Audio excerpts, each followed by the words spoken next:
Hey guys, no bullshit here. It's been a while. Been busy working, life, gaming, but today we've got an interesting video to talk about Rise and some misconceptions. I recommend at least watching some of the sections that interest you, but you don't have to listen to it all. Although all in conjunction, you will get more of an idea what I mean overall. I was talking to my friend the other day, after we were playing a few hours in Rise, and then he said something interesting to me. It went along the lines of this. Rise has the best mechanics, gameplay.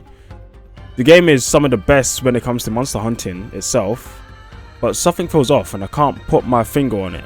And that reminds me of many comments I've seen when people are talking about Rise. So much good, yet there's just something they can't pinpoint that's missing, right?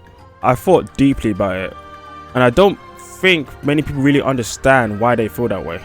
Some have suggested along the lines of not enough monsters, yet the game has more monsters than it had in World and, base try.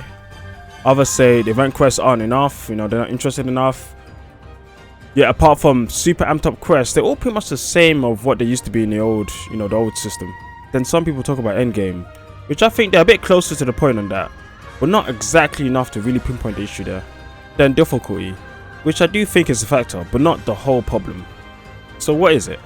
Well, I think it comes down to a mix of those points.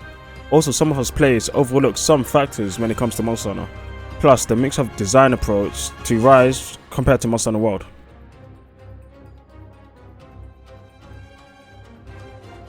Now, you've probably seen people talk about the grind compared to World, where Rise has less RNG grinds than World had. It has some of it, being Talismans being the only real source of RNG items similar to the older games. But when it came to World, it had a plethora of factors for a user to grind for on a random basis. Now, I'm only going to be talking about base World, as Iceborne was the G-Rank expansion, so we'll try to keep it fair here. Let's start with Decos, the base grind. Some Decos can be melded, while the majority of them were randomly dropped after completing a tempered monster. This would be placed to mostly fight Elder Dragons, so they get a better chance of getting some rewards. A similar ethos to an MMO, to be honest. The padding of playtime came from replaying the same monster for a chance to get what you're looking for. And the best way to achieve this was by doing investigations, but we'll touch on that a bit later. The next random drop were stream shows. In my opinion, one of the worst systems in Monster Hunter to date, and I'll explain why.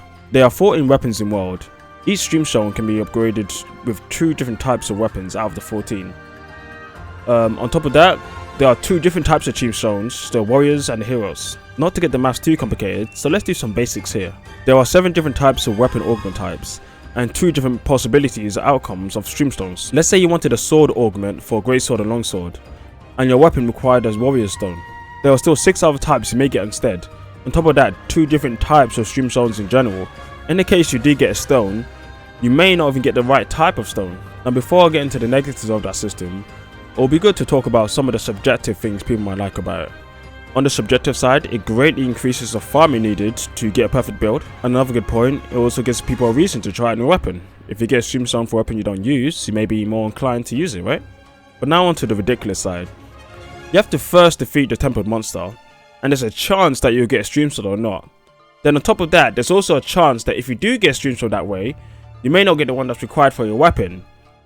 And if you pass that barrier, there's a chance on a chance of another chance that you may get the wrong type of augment for your weapon. On top of all of that, some weapons require more streamstones than others. When it comes to warriors, at least. That's probably the most sadistic form of farming Capcom's ever come up with. People already struggling to get orbs out here, yeah, they want to give us a quadruple roulette to get some material. Like, come on. Well, enough of that. Let's move on to talk about Code 12. Now, if you're like me, you never got the weapon you really wanted from her. It's a great idea of a boss, but the end result was rather disappointing, definitely for solo players. It's similar to the gold card random weapon system in Monster Hunter 4. Both were questionable, but in the end, they gave a lot of replayability for the player, and in 4's favour, very difficult content on top of that. But similar to Streamstone system, it's a chance on a chance, basically blowing up the playtime. You'll most likely get a really bad weapon, but on the off chance you do get something good, it's probably going to be for a different weapon type. On top of that, you have to build up the reward system, and benefiting from multiplayer also adds on to the issues of that system. But if you are playing only multiplayer, that would actually be a benefit for you, as you would much easier get more rewards much quicker.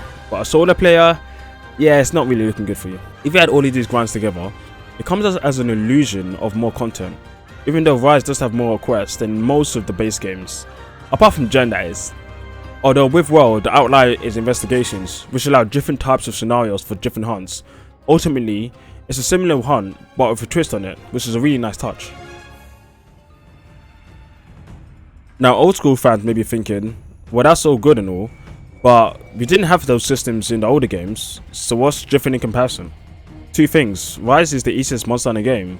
I wouldn't say it's too much easier than World, apart from tempered and not tempered, but it's the easiest. This will lead players to get stuck on less fights, giving less of a reason to go out of the way to be making armor just to counter a particular type of monster. If Zinogre doesn't do enough lightning damage, why even bother building for lightning res or even stun resistance? If Kezi doesn't do enough damage, why should I have one stun res or even power res when I can just tank the shot? These types of things change the player's behavior without them even realizing it. Although there are 4 monsters in Rise, I'd say really bring out a certain need for defensive skill that makes the fight much more pleasant than it would without it. There may be a couple more, but we'll stick with these 4 for now. Firstly, Armour. Without Muck Res, the damage from the acid mud is really painful, and it can really hinder your gameplay. But there's an issue there. Muck Res only max out at level 2, and it's pretty easy to get. It's not really much of an investment. I'll just sidetrack a bit here, but in Gen 5, the less investment and commitment to certain skills is an issue that I hope Capcom figures out how to solve in Rise Ultimate, or at least the 6th gen. I don't like to talk about the next gen when we're still in the current, but that's a big decision change that they decided to bring into 5th gen. I don't believe the old system was better. There's flaws in both, but the commitment to max out at around 3 or 5 skills led to better decision making on the player's behalf needed to be made. Now back to the monsters. The next, Volvodon. People may be surprised, but he is a great monster that needs some more respect. His stance mechanic plus the power is a really good dynamic. If you don't have power res and you're lazy and continue to get stunned and then powered, the damage will just rack up. And then you have his stench which stops you from healing, making it difficult for you to be lazy when it comes to his power. Saying all that, there's still about 3 problems with him. He doesn't hit hard enough, he doesn't have AoE power, which would make it much harder to dodge, and he doesn't have a damn Deviant in GU. Like, come on Capcom, what was you thinking? The other bears have one, but not him. Why not my boy? The next 2 no one will agree with, but that's fine. It's the Great Baggy and the Great Woggy. I'm pretty sure a lot of us got status quite a lot when it came to these guys. It's actually pretty impressive how well they do it. But similar to Volvodon, the issues are they're too slow and they don't hit hard enough.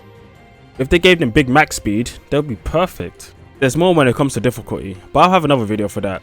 If you want to watch it, it'll be in the description below. So the older games had gates. The first quest in a new star, in my experience at least, was pretty much the hardest quest you're going to get in that star. But once you got your gear, the middle part of the star quests are pretty easy, and then when you get nearer to the end of the star, that's when it starts to ramp up again.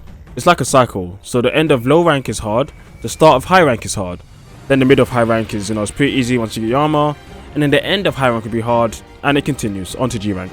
The thing is, Vice doesn't have many gates. It does difficulty pretty perfect when it comes to a normal game. It starts off easy, give the users a chance to learn the weapon and what the game's about, then slowly builds up the damage of the monsters and how difficult they are. It's impressive game design. Yeah, in the old world, the first monster you meet he'll hit fucking hard as hell without reason. Which is what us old fans expect, but it doesn't really make sense when it comes to game design. Let me just emphasize the fact I think it's really cool that the old games did that, and it made it a lot of fun starting the game and going through it. But when it comes to just a gameplay design sense, definitely for newer players, it doesn't really make sense why starting monsters should hit as hard as they do. What Capcom need to do is improve on adding more gates into the game. Harder monsters on the way to the end, not just at the end of the game, like with World and ATs. I think it always has and always will do a disservice to the game design of Monster Hunter if we're only getting hard monsters at the end, or we're getting too hard in the middle or the beginning. It needs to be a gradual thing going forward, which I think Capcom can definitely improve on. One thing I want to sideline here on this point, World fans may be coming to Rise now and saying it's so much more easier than anything they played before. World only plays, that is. But it was the same conversation for old school fans when we were going to World. The game was super easy. I don't think I remember even dying until, I think I died once in Narragante, and then after that, the game wasn't difficult until Arc Tempered and some of the Tempered quests. Rise is definitely a bit easier than World, but the comparisons of changing between the games it's a pretty similar situation than it was back then. I think Rise is almost perfect how they deal with key quests. In fact, Rise is almost perfect in doing a lot of things it does compared to some of the other games. But at times there's some things that are good, but it just doesn't reach its full potential and leaves you feeling a bit annoyed. And there's also some other core things that some of the older games did really well that Rise doesn't meet up to. And I think those are the things like difficulty that old players definitely. And there are some really core things to Monster Hunter that the old games do really well that the newer games don't. And since those core things to the fans, no matter how many new things that are done superbly well, like exploration in Rise and the key quest and some of the other features in Rise and some in World as well, the core things may not live up to the expectations of what some of the old fans love for Monster Hunter. It's good to respect both of new fans and old fans. I myself am an old fan, but I love old gen and new gen in different ways.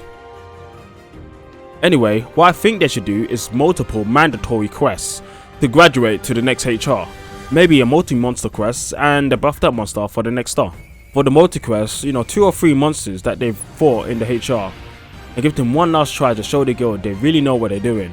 And buff them up like really good. Memories can be built from getting destroyed and asking others for help, or just playing through it solo like I do. In higher HRs, they should give quests to finish in 15 or 30 minutes that really give you difficulty to deal with. I think with those type of barriers and the way Rise deals with scaling the difficulty, it'd be a perfect spot for old fans and new fans. I also think that if they can scale up it a bit faster when it gets difficult in low rank, that will also be a beneficial way to fix that issue. The next thing people may forget about and don't acknowledge is that the older games were built on top of each other.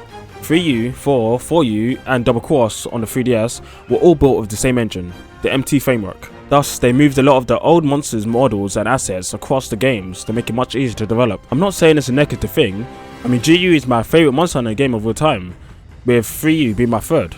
Back when I was younger, it used to annoy me that the games would just pass on assets onto the next and onto the next. But now that I'm older, I acknowledge that in game development, it's a common practice to improve from the past and build on top of what you got. But it's also good not to abuse what you have. I think Capcom did a bit of both, but it was successful overall. And that's some of the reasons why the old games had so many monsters.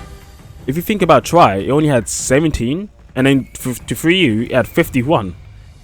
And then onto 4, which carried on most of the roster. It's just how old Monster Hunter works, and it worked well.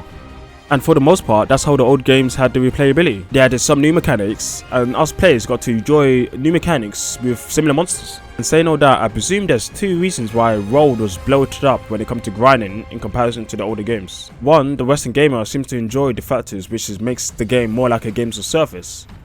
And Capcom wanted to mimic it a bit, which isn't really what Monster Hunter was in the past, but it has had some enjoyment from fans. Secondly, World was built on the MT Framework 3.0. And from what I'm seeing, the only game they've built on that engine. It's not a very good engine from what I've heard, which is why I presume they've dropped it, and now they'll continue to build games with the same engine as Rise, which is the RE engine. As MT 3.0 was a new engine, and World was stepping up the graphics compared to the older games, the effort to build the game must have been very costly and very time consuming. Thus, the game had the second lowest base count since Tri. To keep up with content, they added the bloated goals as I described before, and it really helped. Rise being built on the RE engine doesn't have the benefits of the older games we're enjoying, being built up on top of each other. Instead, it's a recreation of something new. And since Rise is a portable / hybrid game when it comes to Monster Hunter, the design process of bloated grindiness probably wasn't really on Capcom's plate, I believe. They just wanted to go for a more streamlined version. I think that decision makes a lot of sense, but I do think they need a bit more grind for the players who really want it. In my opinion, Rise has the best foundation when it comes to base games in Monster Hunter, but it doesn't have that grindy replayability like a game like World might have, which is a shortcoming when it comes to the game. Since Base 1.0, people have been talking about there's no endgame, but they never really elaborate what they mean when they say that. What is endgame and why is it good? Endgame is the portion that comes at the end of the game. In this sense, we're also talking about features that will keep the player busy and satisfied in the later parts of the game. Normally filled with higher difficulty, a great way to tie people over when they have all the tools and the hardest monsters to test them on. Is Monster Hunter Rise lacking in endgame? I'd say kinda. There is an endgame, it's the Talisman grind. The issue isn't there's no endgame though. is that the endgame doesn't feel enticing enough for people to participate in it long for. The grind itself isn't too different from what we had before, if you really think about it. But let's compare it to the other games and have a look. Trying for you do your lot of quests, you get talismans in the quests. The difference is, Rise you get talismans after the quests. Apart from that, it's the same. In 4 and 4U, you still have talismans, but you also have the guild card system, in addition, compared to Monster Hunter 3. For G and GU, you have talismans, and then Deviants.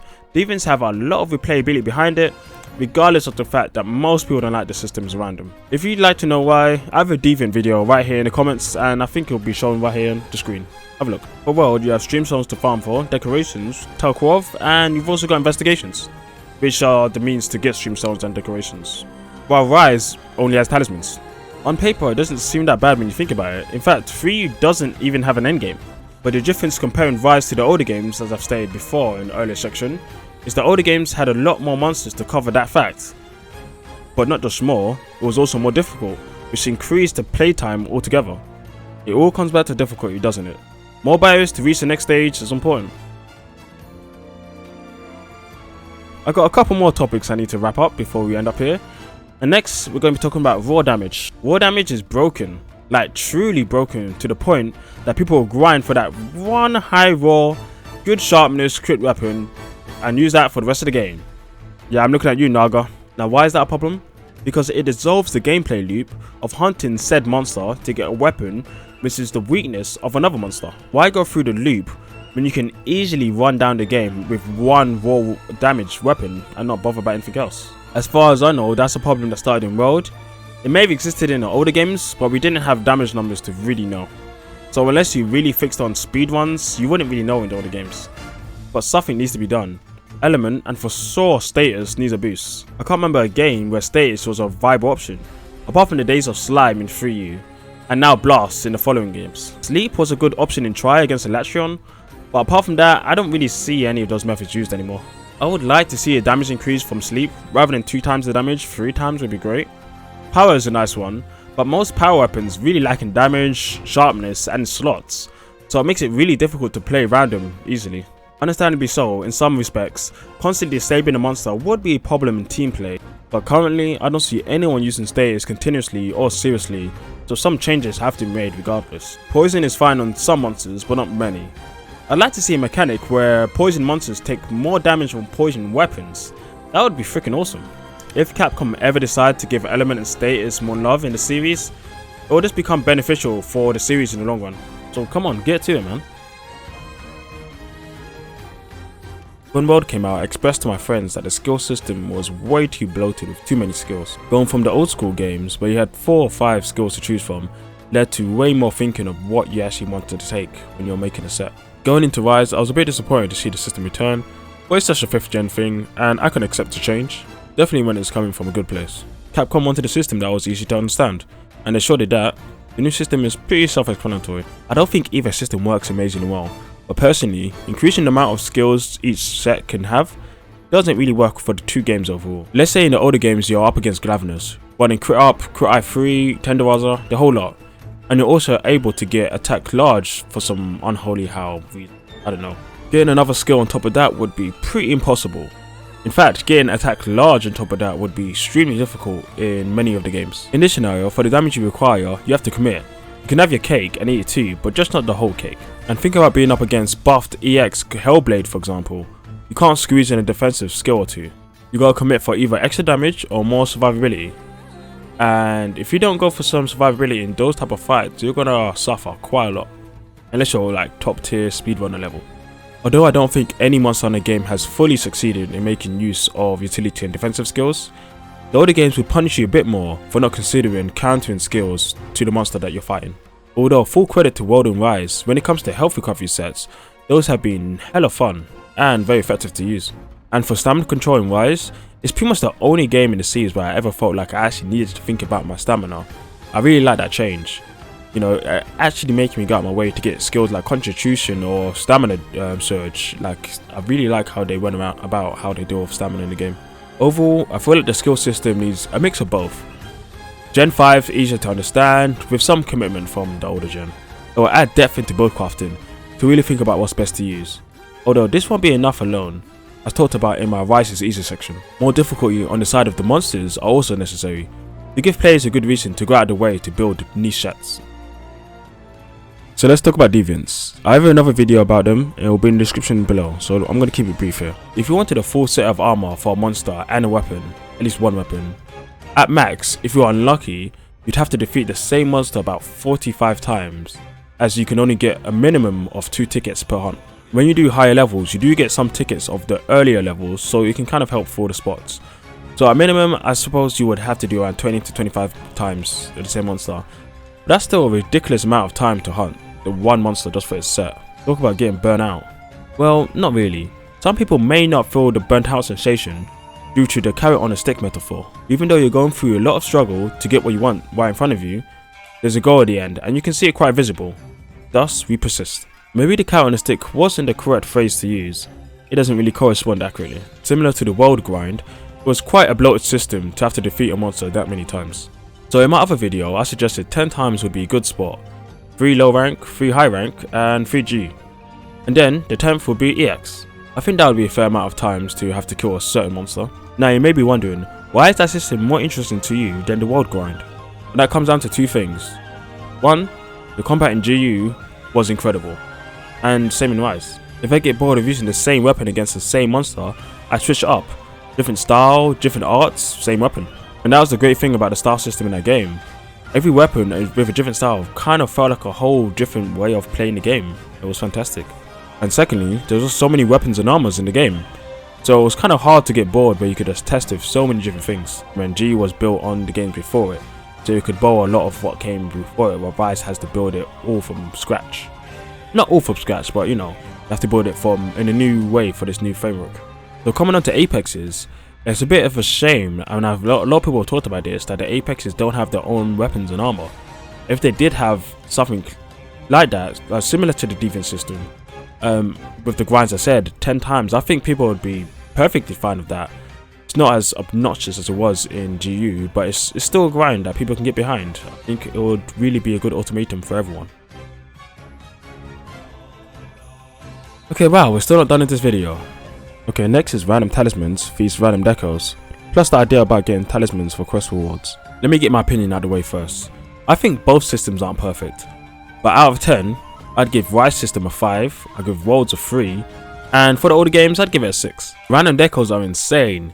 Yes, it hugely increases the playtime, but you can literally go thousands of hours without getting what you require.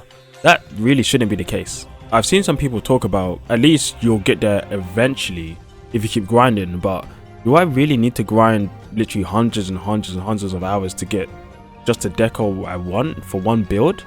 I much prefer Rise's system where maybe I won't get the most perfect thing in the world, but I'm gonna get at least something. Unfortunately, I never enjoyed World's combat as much as Rise and much as GU, so I never really go around to playing as much as required to get some of those decos. In Rise, at least you'll get something decent. Maybe not God tier, but it's at least something. It's a fairer system on the player. Rather than, I've seen some people saying, well, at least you'll be able to get the decos eventually. And in Rise, there's always going to be something better, so you never know when you've actually really got the max you need. But in my mind, I'm thinking, well, it's the same if that's where you're coming from, because in World, there's always going to be those decos that would be great to get, but you may never get them unless you literally play for thousands of hours. I much prefer Rise where I can at least get something that's useful for now until I get something better. That just fits more of the Monster Hunter ethos in general. But yeah, people have suggested that the game should do something similar to the older games, where you can get talismans from quests and also by mining. And that's why I give an extra point to the older games over Rise. Although all that does is speed up the process of getting a good talisman. But is that really what we want or not? Because on this front, Rise is somewhere between both games. The grind is there, but just not as much as World. And here comes another misconception. The problem isn't with the talismans. The problem is, and it's also a good thing, you can get a talisman from whatever quest type. No matter how difficult or easy it is, it's still the same talismans. So at the same time, there's no risk or reward for fighting something harder. You also get a chance to fight what you want. And that's a good thing, right? Well, maybe not. For my analysis, people enjoy some restrictions, to be limited. They want to be free, but not free enough to still feel satisfaction in accomplishing something. The fact that you can fight whatever is a blessing, but it's also a pain at the same time. Yes, doing harder quests will give you more points so you can put towards getting your talisman, but I don't think that's enough. Some ideas to address this is a lot of really hard quests, and the harder quests gives you more chance of getting higher value talismans. Similar to the older games, you do harder quests, you can get some really good talismans. I think that would be a good ultimatum for everyone. Risk and rewards. The psychological effects it presents will solve a lot, and one way of increasing the difficulty of quests in my next topic is hyper monsters. I asked a question on my Discord about tempered monsters, and it seemed like people don't really like them. They felt it's just buffed up same monster with just bloated values, which I suppose I don't mind, but I do see their point. But the fact the monster hits harder and is faster adds an extra dynamic to the games that you don't really realise until you're in this situation. That one move you've always ignored, just let it hit you, you can't do that anymore. You have to actively avoid it. It may even make you bring skills to counter what the monster does best to help you in the fight. The more the game persuades you to use the tools it provides to deal with issues, the better it is. Like, Rise has so many really cool mechanics that really helps you in different hunts, like all of the Demic Life, the way to use them, Rival Riding, all these new mechanics. It's like the ways you can use them now really adds on to the fight. The only difficult thing is, and the issue is, some of the fights aren't hard enough for people to want to use those features. And I'm going to go on a quick side note here, and I had a video on this before about Magnamalo, that's going to be in the description as well, as the demo Magnamalo really forced everyone to use everything they could figure out about the game. Rival Riding, Academic Life, using the shortest routes, using everything they can. Hunts like that really push people to really respect and understand the mechanics of the game. And that's something Monster Hunter needs to do more of. I don't feel like Monster Hunter really does well in that. And I think in Rise, definitely if there's an ultimate, which is definitely thinking there's going to be, they have a big opportunity to really push Monster Hunter and Monster Hunter users to use all the tools available when they're fighting a monster. But forget about tempered monsters. I think the superior and underlooked system is hyper monsters. I also made a video about hyper monsters, so have a look at that, it's in the description below. Man, I have a lot of foresight. Hyper monsters are similar to tempered monsters, but they don't just increase the damage and speed. The speed can vary on the different types of monsters. Like Rajan, for example, who will swing much slower with his moves, and will hit like a super amped truck. While Nagakuga will move a lot faster and have the added benefit that hyper monsters have a way to change the timing of their moves, so it makes it harder to counter and harder to block or dodge.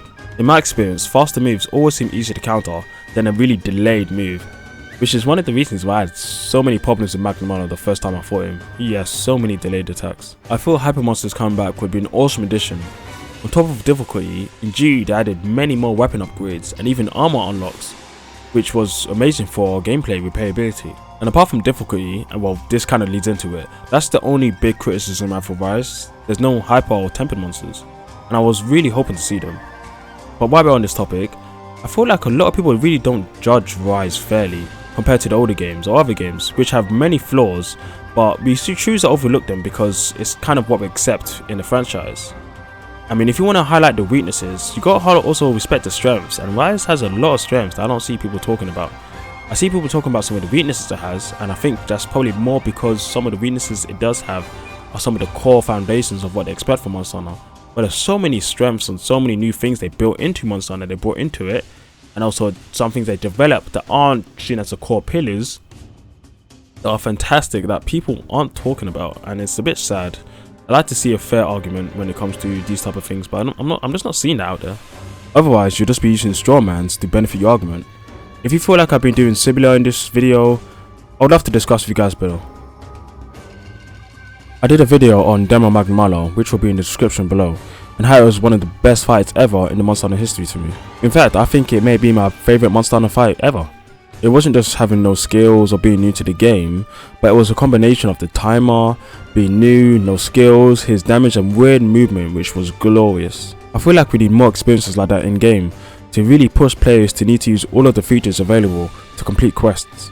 And now that we have skills and so on, beefing up the speed and the strength of these monsters would really help to give a similar feeling. We've already talked about difficulty scaling, and our Rise's answer is better done than in most games. Although I do feel like the difficulty needs to be scaled a bit faster and greater. Apart from that, there are many things that Rise does beautifully well, and I wanted to take some time to go over that. It's a late entry into this video, but I felt it was important.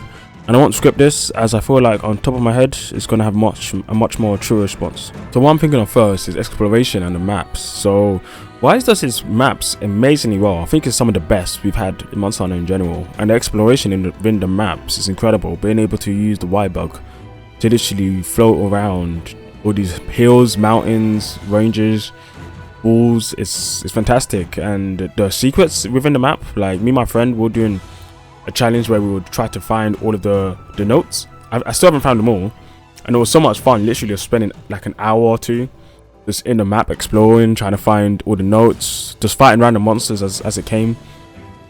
It was so cool. It was so nice to have that type of experience. I think the maps are a revolution on how Monster Hunter has been in the past, and they've done it really well. They took what World did and they turned it up to 11.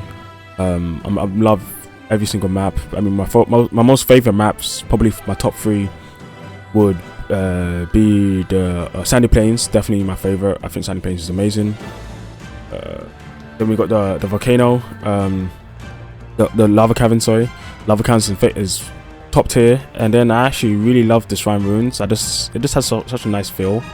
And to go along with that, the music is incredible in every single map. I love every single one. The soundtrack and the of Rise is better than it's ever been. It's actually crazy. Even for the individual monsters, the sound, the way they've amplified and changed the music and added all these ad-libbing and singing in the background, it just feels so joyful and so cool. And so eerie as well for some monsters. It's incredible. Magnamalo being one of my favorite songs. It's actually it's been my my alarm in the morning for like the past like 4 or 5 months. And it's such a good thing to wake up to.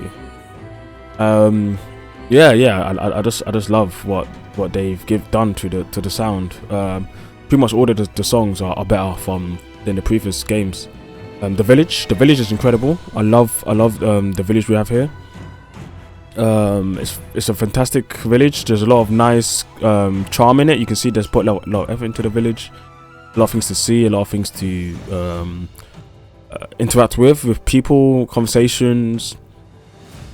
And it's always cool to bug on top of buildings and just chill about when you're just talking to your friends and stuff. Like I love the village so much. I would say it's my favorite village. Before this, actually I don't know. I don't really normally think about what's my favorite village, and that's what's so cool about Rise. It got me really thinking about what villages I really love and I really enjoy. The training room is great. Training room has so much there. They really beefed up what you can do in the training room. I love that they have the numbers. I love that you can go in as a team and see how things are working, different scenarios with the dummies. It's really cool for testing stuff out, which is nice. The only thing I'd say about the training room is I wish you could hide the UI of the numbers. You can't really do that. I mean, I suppose you don't really need to, but there was this one time for video purpose I wanted to remove it and I couldn't. But it's not really a necessity, to be honest, but it does something. Switch skills are great. I love switch skills. I love what they have. I love what they do. I've always loved arts and styles in Genu, and in the form of switch skills, it makes it quite fascinating that you can mix and match skills that you want to bring, abilities that you want to bring. I do like that, and it's such a good feature to build upon for the future. Like I said before, the foundations and wires and the systems they have is fantastic. They just have to keep it up. In expansion, or if they in expansion, if they add some more switch skills and other stuff to the foundations they have, amazing. Academic Life, I think Academic Life is top tier in this game. Absolute, it's crazy. Like there's so many Academic Life you can go around the maps and you can just do so many cool things with them. I remember in the demo, me and my friends were fighting Magnamalo. We would literally all go scout different ways just to get certain stuff and then meet back at Magnamalo, so we can have our epic duel. That was loads of fun. And it's always cool to find all these different types of Academic Life around the maps and just do really cool things with them. Like, it always mixes up the hunt, and I really like what they've done with them when it comes to their abilities and scout around the map. And some that it's really hard to find. It goes into the exploration as well, because some are much higher up than others, and it's really nice.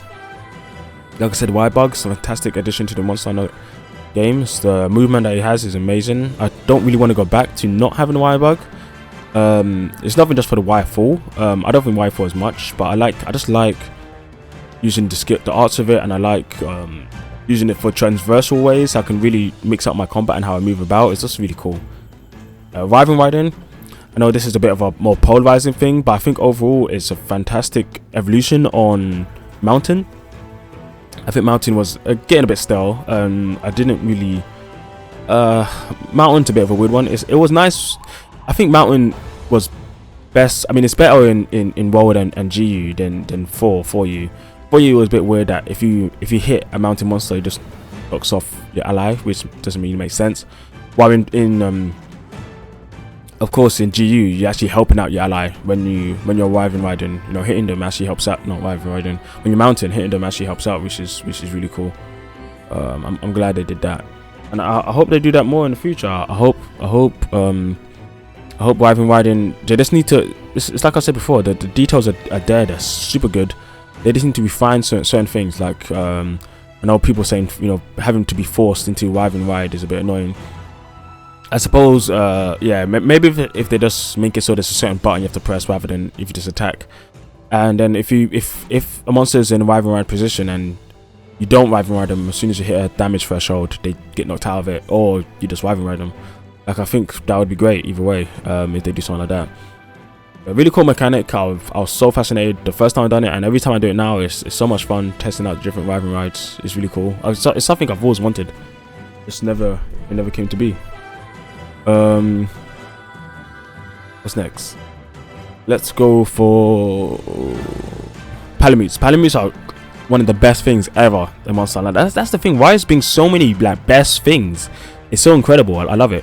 Palamutes, moving around the Palamutes, the way they move, the way they interact with you. I love the transversal. I love the speed.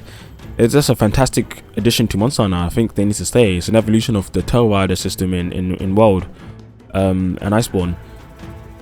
And I love what Palamutes have done to the game. I think they need to stay. We can't get rid of them now.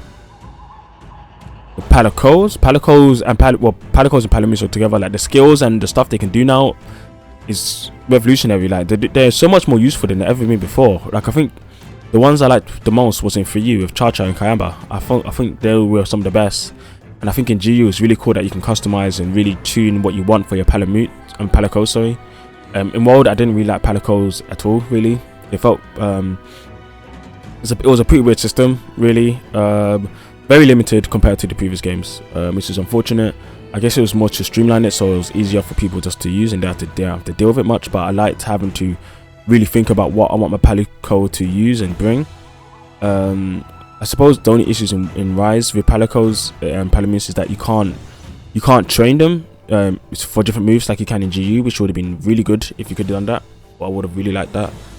So hopefully in the GU expansion, they'll rectify that, because that would be really cool, being able to boost up your Palamutes or Palicos in any way you wanted. Oh, almost done. Rampage.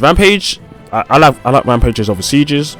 I've done Rampages much more than I do Sieges, because in general I don't like Sieges too much.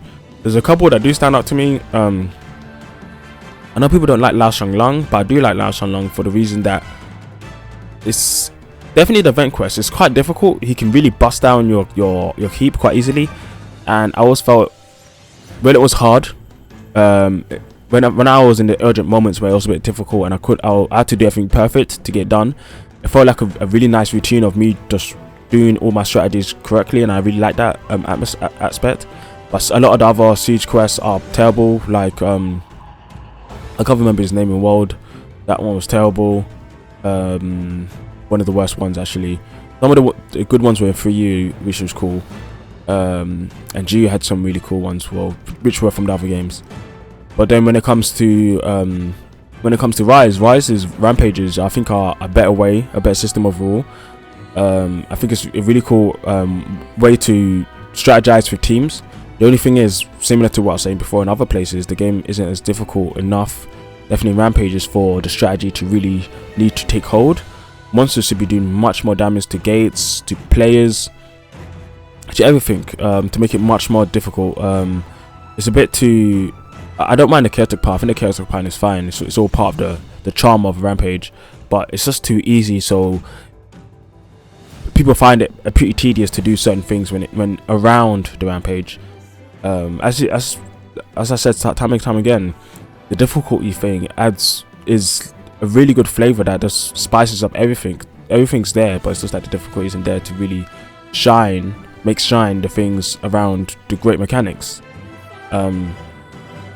I'll talk about that a bit later when it comes to Demo Magnamalo, but like I was saying in Endemic Live, it's such a beautiful system. There's so many cool things there, but some people don't really engage with it because the game isn't as difficult for them to want to engage with it. And when you do, it's great. It's like the best thing. I love it. Monster design and AI, like designs of the new monsters are some of the best ever. I love the new monsters. I love this monster roster. It's not just flying wyverns, which are always, that's one of the things I didn't like about some of the Monster Hunter games. I remember going back to 4, I was complaining to my friends that there's just too many flying wyverns, man. There's too many. I think that was because they wanted to promote what's it called? Well, we had the glaive and mountain as well, maybe. No, jumping off ridges and stuff like that. I think they wanted to talk about that. We'll show people that kind of stuff. But too many flying wyverns. But normally, like flying wyverns and brute wyverns are like the main of the cast, and now we've got bird wyverns, which are cool. Just that bird wyverns aren't too difficult. They need to be shot harder so people can respect them more. We have the bears, which are cool. Flying beasts, which are nice. I like the mix. I want more of the mix, man. I like them when there's more of a mix of what we're getting when it comes to monster types. And the AI is really cool. The way they interact, I'm fascinated. Is something that I really enjoy. And yeah, that's pretty much it for that part. I've kind of went for a bit long, but yeah. Now, event quests. Almost done. The more I look at event quests, they're actually quite similar to the older games, which I think is fine for the most part. But I would have expected more collaborations by now. I'm also assuming things would have been delayed due to COVID. You know, other companies they want to do collaborations with would have delayed their things or sped their things up, and would have changed a lot of plans of what's been going to go on with Monster Hunter in general.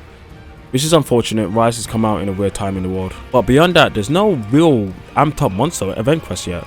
Now I'm talking about like 3U level of the Super Stygian Zanoga or the Ivy Laggy or the Super Bracky. Like on those levels, I'm just not seeing that. They need to add some in for iconic monsters, you know, push up the strength, the damage, the speed, everything. It'll really make for an enjoyable hunt. Now compared to World, well, World actually had ATs, which is really cool for the most part. And as I said before, if Rise had hybrid monsters as event quests or arc hybrid monsters, that would be freaking awesome. But one thing they did do badly in World is they added a bit too much overpowered power creep into the games, which is a bit bad for the end game for those games in my opinion. It's good to push out new things as new things come along, but you don't want to make it so good that it makes the rest of the armors redundant. Similar to some things that actually happen in Rise when it comes to things like Val Strikes. It's become one of the most popular used sets because it's so easy to use now, and it's had made some others redundant, which is a shame. I like to see different armors being used in different fashions. Now we're almost at the end, and I've got a couple more things I want to go over before we wrap up. I saw a lot of hate going towards Gaijin Hunter just for being positive about Rise and some of its shortcomings. It's pretty sad to see, and I've been seeing a lot of people just throwing out statements who want to just join the hate bandwagon, but not really saying too much in actual words. They're just watching a video and then just regurgitating what someone said. And yeah, it's ironic as I'm making a video right now, people may do that about this. And that's why I would actually like for you guys to actually really think and discuss. Have your own opinions. It's good to use information from other people, but also think about how you feel. Don't let other people dictate how you feel. You know, think how you want to. It's fine to follow your feelings, but explore first why you feel that way. And don't take it out on others. Like, that's not how you should act. It's also rather annoying to see the same people just talk about the same things on the Capcom, every post Capcom make, you know, when the PR manager is just handling the account. Like, feedback is important, but let's not be rude and give fair and reasonable criticism. Don't just mob the people for the same thing over and over and over. It's just tedious and it's just obnoxious at this point. You have to state out your issues well-manneredly in a proper, natural way, and hopefully they'll read it, they'll see it, and they'll react appropriately. That's the best you can do. Coming from 4th to 5th gen, a lot has changed in the series. The quality of life's improvements have been crazy and really cool. but it's also been polarizing for the most part. It reminds me of a situation of another game I play, Guild Wars. I'll try to keep it high level as many people wouldn't know much about that game. Guild Wars 1 is an MMO that came out in 2005. It's a game focused heavily on buildcraft and team synergy. Even in 2005, many games had much more quality of life features than it had, which made it a bit difficult for people to get into the game, similar to old school Monster Hunter. Trading was awkward, there were invisible walls everywhere and you couldn't even jump. Yet the game at its core was so strong and had such difficult content, engaging content, and once you understood it, you understood it. And to me, that kind of sounds like Monster Hunter. Going into 2012, we had the next game in the series, Guild Wars 2. A more streamlined game, the combat was faster, you could travel easier, there was a market so you could just do trading, not have to trade with other people. And the game also had jumping, it had a lot of new features that way. They added a lot of quality of life features, really improved how the game plays, but despite all that, many old Guild Wars 1 fans didn't like the changes. The game was heavily targeted towards the casual player. Build crafting and synergy wasn't as important anymore either. To appeal to new players, they made the games a lot easier and easier to deal with and understand, which didn't really go well with old players. The reason I talk about these games together is because I feel like something may be happening in Monster Hunter right now. I don't think the changes are that bad, although I can see where people may worry. I hope Capcom doesn't move too far away from the past as it seeks new possibilities, because the roots are important. Although despite me saying that, I'm sure there are many things in the older games that us old players have no real good reason why we accept it. You know, just despite it's just always been that way and that's how we know it. Newer players point out, why is this like this? And I often urge to say, it's just how it is. But why does it work that way? And is it fine to keep it that way? In some cases yes, in others no. For example, pickaxe is breaking, I can't find a real good reason why you'd want it to be remaining. I suppose you could say there's immersion in your pickaxe breaking like a real hunting game, but so many times it just feels like it's just an unnecessary way to fill up your bags rather than it's actually a good part of the actual gameplay loop. And I can see other ones like arguments about how we scout for monsters or how there's no hot drinks anymore. There are small things that do add up to the level of immersion. It's mostly always a subjective thing to how important it is to you in a game or not, and I guess everyone just takes it as it is really.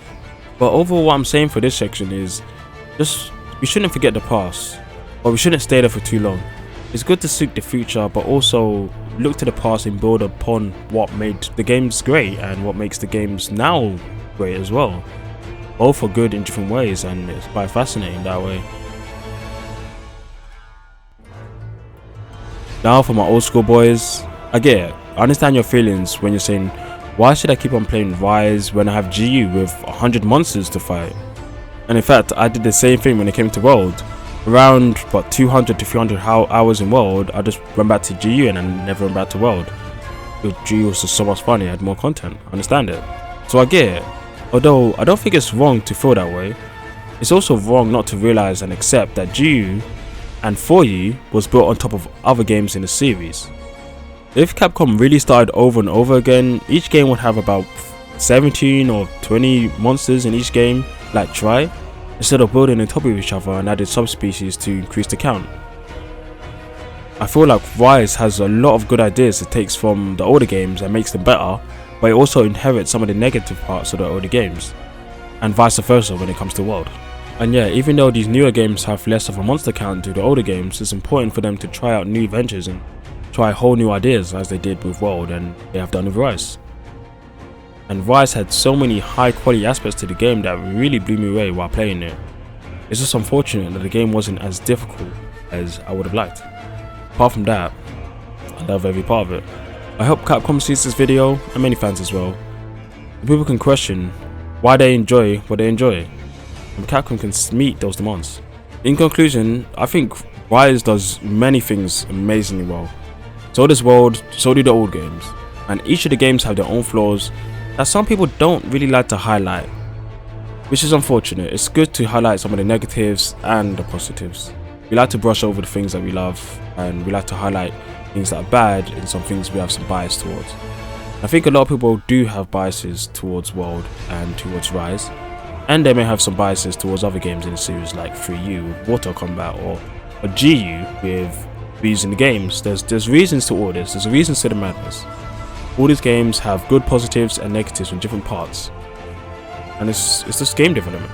And as I've been saying throughout this video in many different ways, I think the core ethos of Monster Hunter is really important to keep on to. And in my eyes, that comes down to difficulty, replayability, and build crafting. I think those three are a massive pillar to help build up what people love about Monster Hunter. And Rise in some ways doesn't fulfill the difficulty part and the replayability part. It does have the build crafting, but maybe not to as much people expect. But I think for a high rank game, I think it's pretty much in line. As it's missing the other two, some of the pillars fall down for people in different ways in comparison to the older games. I feel like all of the games have had flaws in different ways, but as some of the core features have been tilted a bit, been changed a bit to please newer fans and newer players to get into the game and different game design in general, I feel like a lot of people have been finding a bit more issues than they usually will with Monster Hunter. And that's not a bad thing, but I think it's also not fair to cling on to those issues and not really highlight the great things that the games have come up with using history. But yeah, that's pretty much all I got for the video. Hope you guys are doing alright, hope you guys are doing good, and tell me what you think below. I'll catch you for the next one. See ya.